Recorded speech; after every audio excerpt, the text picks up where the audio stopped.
INDI alliance. INDI alliance अपने आप में एक ऐसा अलायंस है जो कि शुरू होते ही धक्का धुक्की कर रहा था, जिसके पास कहीं कोई एजेंडा, कोई मैनिफेस्टो, कहीं कोई एका नहीं था।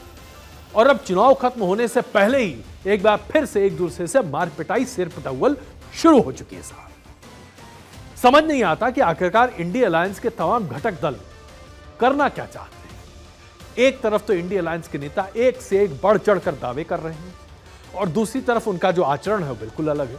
चलिए पहले दावों की बात कर लेते हैं। राहुल गांधी जी का दावा है कि भारतीय जनता पार्टी को 2024 के लोकसभा के चुनाव में 150 से ज्यादा सीटें नहीं मिलने वाली। अभी उनका आधार क्या है भगवान जाने। अपने पार्टी परफॉर्मेंस के बारे में चर्चा नहीं करते, लेकिन यह जरूर कहते हैं कि बीजेपी को 150 सीटें ही मिलेंगी। अखिलेश यादव जी का कहना है कि बीजेपी की विदाई तय है, इंडिया ब्लॉक जीतेगा, 300 सीट के आसपास आएगी। चलिए इनका अपना आंकड़ा है। ममता बनर्जी तृणमूल कांग्रेस की अध्यक्ष कहती हैं कि बीजेपी 200 क्रॉस नहीं करेगी, 195, 190 यहीं तक आकर खत्म। इंडिया अलायंस 315 सीटें लेकर आएगी, जीत हासिल करेगी और उसके साथ साथ अपनी सरकार बनाएगी। तेजस्वी यादव राहुल गांधी के साथ और उसके बाद मुकेश सहनी के साथ घूमने के उनके काफी तजुर्बे और चीजें दिखाई दे रही। वो मछली भी खा रहे हैं, मटन भी खा रहे हैं, केक भी काट रहे हैं।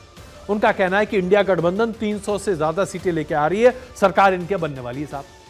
मल्लिकार्जुन खड़गे जो कि कांग्रेस के अध्यक्ष हैं, उनका भी कहना है कि इंडिया गठबंधन 300 से कम सीटें जीतेगी ही नहीं, सरकार इंडिया गठबंधन की बनेगी। तो दावे इनके एक से एक बड़े बड़े हैं। अब जरा आचरण की बात कर लेते हैं साहब। सबसे बड़ा सवाल तो यह उठता है कि क्या इंडिया गठबंधन एकजुट है? इस इंडिया गठबंधन में अगर आप देखें तो सबसे पहले तो पश्चिम बंगाल में दो फाड़ है।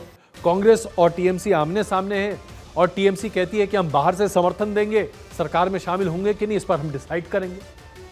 लेफ्ट फ्रंट के साथ बंगाल में कांग्रेस लड़ाई कर रही है चुनाव, और उसके बाद अगर आप केरल में चले जाए तो लेफ्ट फ्रंट और कांग्रेस आमने सामने खड़े हो गए।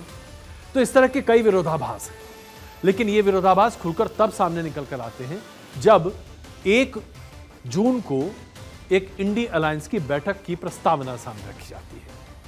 और इंडी अलायंस की इस बैठक की प्रस्तावना में सबसे पहले ममता बनर्जी ये बात निकल कर कहती हैं और चुनाव के मैदान में कहती हैं साहब कि हम तो नहीं आ पाएंगे 1 तारीख की बैठक में। बहुत महत्वपूर्ण है बंगाल का चुनाव, जब तक बंगाल का चुनाव खत्म नहीं हो जाता हम बंगाल छोड़कर, अपनी जनता को छोड़कर कैसे जा सकते हैं। जरा देखिए ममता जी ने कहा क्या। वो इंडिया टीम तो 1 तारीख में ही मीटिंग कर दिया था। मैंने बोला देखो 1 तारीख मैं नहीं जा सकती हूँ कि हमारा इधर में 10 सीट का चुनाव है, तो हम कैसे छोड़ के चले जाएगा। एक साइड में साइक्लोन रिलीफ सेंटर और एक साइड में इलेक्शन, हमको सब कुछ करना पड़ेगा, लेकिन my priority is the relief centre, my priority is the relief centre. अब ममता बनर्जी जिस तरीके से हिंदी बोलती हैं उसके आधार पर आप समझिए हमको तो 1 तारीख को मीटिंग कर दिया इंडिया अलायंस, यानी कि तंज भर रही है। आप जरा देखिए इसको, इंडिया अलायंस ने बिना ममता बनर्जी से बात की हुई 1 तारीख को तय कर दिया कि भाई मीटिंग करेंगे। कैसे कर सकते हैं आप, जब खुद आपके तमाम गठबंधन के तमाम लोग एक साथ आने को तैयार नहीं हैं। यानी कि अभी जीत के दावों के साथ ही हर कोई अपने अपने एजेंडे को देखता हुआ दिखाई दे रहा है। अब जरा सोचिए किस आधार पर यह तमाम बातें कही जा रही हैं। अगर मैं कुछ और तथ्य आपके सामने रखूं, सबसे बड़ी बात तो यह है कि इंडिया अलायंस के तमाम नेता जब एक दूसरे के साथ आते हैं तो क्या वो भारतीय जनता पार्टी के इस वोट शेयर को चुनौती दे सकते हैं। 2014 में बीजेपी का, एनडीए का वोट शेयर 31% था, यूपीए का 19.31%। 2019 में एनडीए का वोट शेयर 37.36% था, यूपीए का 19.49%। तो ये जो बड़े दावे किए जा रहे हैं किस आधार पर किए जा रहे हैं। और अगर इंडिया अलायंस अपनी बैठक बुलाती है और उसमें जो घटक दल हैं वही शामिल नहीं होते हैं, तो फिर आप समझिए कि कैसे ये अलायंस एक दूसरे के साथ रह सकता है। अब जरा मैं आपको यह भी समझाना चाहता हूं कि इंडिया अलायंस ने 1 जून को बैठक का प्रस्ताव क्यों रखा होगा। इसके लिए बहुत ज्यादा दिमाग लगाने की आवश्यकता नहीं है। अरविंद केजरीवाल जो कि आम आदमी पार्टी के मुखिया हैं, वो 2 जून को जेल चले जाएंगे क्योंकि उनकी मियाद एक्सटेंड नहीं हुई है।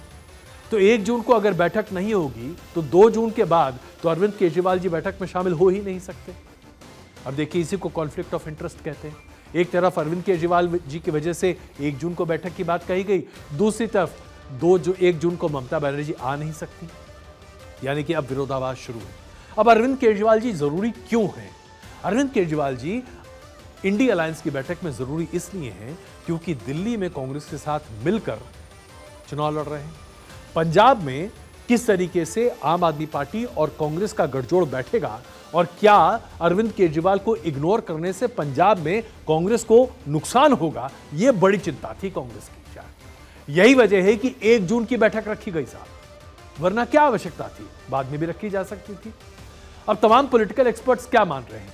जाहिर सी बात है, ऐसा माना जा रहा है कि चुनाव के बाद किस तरह के रुझान हो सकते हैं, इसका आकलन हर पार्टी अपने हिसाब से करती चली आई है।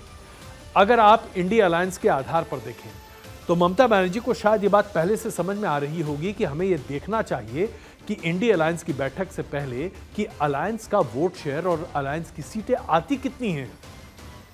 अगर कुछ दमदार बात होगी तभी तो बात करने का फायदा है, अन्यथा क्या फायदा होगा कि आप बैठक कर लें और उसके साथ साथ आपको इस बात का अंदाजा ही ना हो कि 4 जून को आपके पैर के नीचे से जमीन खिसक जाए। क्योंकि जो 1 जून को बैठक होने जा रही है, इस बैठक में चर्चा क्या होनी थी? इस बैठक में चर्चा यह होनी थी कि किस तरह से चुनाव के बाद सभी पार्टियां एक साथ आएंगी, जॉइंट मैनिफेस्टो किस तरीके से बनाया जा सकता है, प्रधानमंत्री पद के उम्मीदवार के तौर पर किसका किसका नाम सामने रखा जा सकता है। ये तमाम मुद्दे विवादास्पद हैं क्योंकि हर इंडी अलायंस के गठबंधन को, हर इंडी अलायंस के जो पार्टनर हैं, उनके अपना अलग अलग मैनिफेस्टो है, अलग अलग वोट बैंक है, अलग अलग उम्मीदें हैं और प्रधानमंत्री की अलग अलग उम्मीदवार हैं। कुल मिलाकर देखिए तो इंडी अलायंस शुरू होने से पहले ही बैठी हुई थी। आज चुनाव खत्म होने के बाद बीच में चाहे जितना भी उत्साह निकले, चुनाव खत्म होने के साथ साथ प्रक्रिया खत्म ही हो रही है और उसके साथ ही इंडी अलायंस के सिर फुट अव्वल की तमाम तस्वीरें एक बार फिर सामने आ